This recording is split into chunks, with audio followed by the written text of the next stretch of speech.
1972 முத்தமிழறிஞர் கலைஞர் அவர்களால் பெரம்பூர் பேருந்து நிலையம் கட்டி முடிக்கப்பட்டது. அந்த பெரம்பூர் பேருந்து நிலையத்திலிருந்து ரெட்டை ஏரி வழியாக பெரியபாளையம் கோயில் வரையிலும், அதே போலவே பெரம்பூரிலிருந்து சோழிங்கநல்லூர் வரையிலும், பெரம்பூரிலிருந்து திருவொற்றியூர் எண்ணூர் வழியாக பொன்னேரி வரையிலும், பெரம்பூரிலிருந்து சாந்தம் கடற்கரை, மெரினா கடற்கரை, எலியட்ஸ் கடற்கரை வழியாக ஈச்சங்காடு கோவளம் வரையிலும், அதே போலவே பெரம்பூரிலிருந்து அம்பத்தூர் ஒரு 20 ரூட்டை சொன்னா எப்படி அமைச்சர் மைண்ட்ல வச்சு பண்ணுவாங்க? அத நான் எழுதி தந்திருக்கேன், அதுக்கு பதில் சொல்லுங்க அப்படின்னு பதில் வாங்க. உங்க ஞாபக சக்தி தெரியும். பெரம்பூர்லேருந்து அரும்பாக்கம் முக்கியமானது 1-2 கேளுங்க. சரி. பெரம்பூர்லேருந்து அம்பத்தூர், ஆவடி,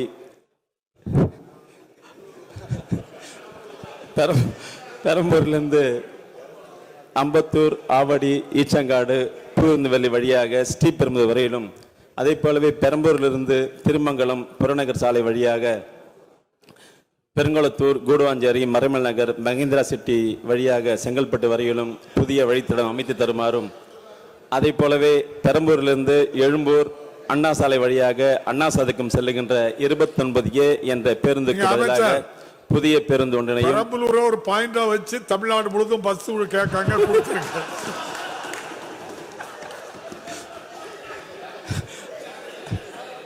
அதை போலவே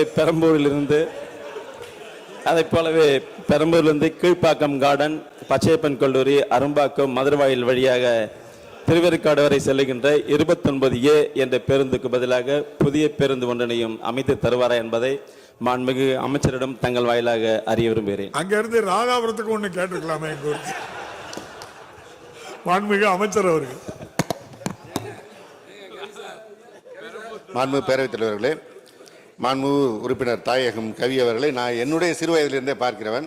100 முழக்கம் என்றாலும் மனதிலிருந்து அவர் எந்த குறிப்பும் இல்லாமல் முழக்கமிடுவார். இன்றைக்கு அதே போல் பேருந்துகளையும் மனப்பாடமாக வந்து சொல்லியிருக்கிறாரு. அதிலும் மிக சிறப்பாக கோயிலுக்கு போகிறதுக்கு பெரியபாளையம், வேலைக்கு போகிறதுக்கு சோழிங்கநல்லூர், சுற்றுலா போகிறதுக்கு பீச்சுன்னு எல்லா இடத்தையும் சேர்த்து ஒரே கோர்வையாக கேட்டிருக்கிறார். நகர பேருந்துகள் ஒரு குறிப்பிட்ட கிலோமீட்டர் அளவுக்கு தான் இயங்க முடியும். எனவே அந்த கிலோமீட்டர் அளவிற்குள் இந்த அவர் கேட்கின்ற வழித்தட நீட்டிப்புகள் எல்லாம் செய்ய முடியும் என்றால் அவற்றை செய்து தருவதற்கு நடவடிக்கை எடுக்கப்படும். அதே போல் புதிய பேருந்துகள் கேட்டிருக்கிறார். புதிய பேருந்துகள் இப்பொழுது படிப்படியாக வந்து கொண்டிருப்பதில் பழைய பேருந்துகள் மாற்றப்படுகிறது. அவை மாற்றப்படும். இன்னும் சொல்லப்போனால் மாண்புமிகு தமிழ்நாடு முதலமைச்சர் அவர்கள் அவருடைய தொகுதியை உள்ளடக்கிய வடசென்னை பகுதியினுடைய வளர்ச்சிக்கு மிகுந்த முக்கியத்துவம் கொடுத்து செயல்படுவதை நாம் எல்லாம் அறிவோம்.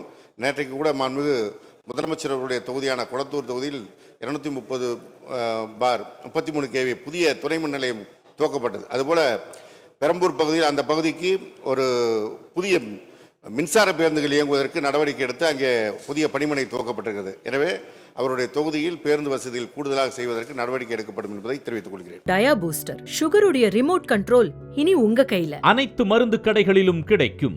செய்திகளை உடனுக்குடன் தெரிந்து கொள்ள கீழ்கண்ட கேபிள் மற்றும் DTH நெட்வொர்க்குகளில் எம்நாடு செய்தி தொலைக்காட்சியை காணுங்கள். பாதகம் செய்பவரை கண்டால் நாம் பயம் கொள்ளலாகாது பாப்பா. மோதி மிதித்து விடு பாப்பா, அவர் முகத்தில் உமிழ்ந்து விடு பாப்பா. அண்மை செய்திகளை உடனுக்குடன் தெரிந்து கொள்ள இணைந்திருங்கள் எம்நாடு தொலைக்காட்சியுடன்.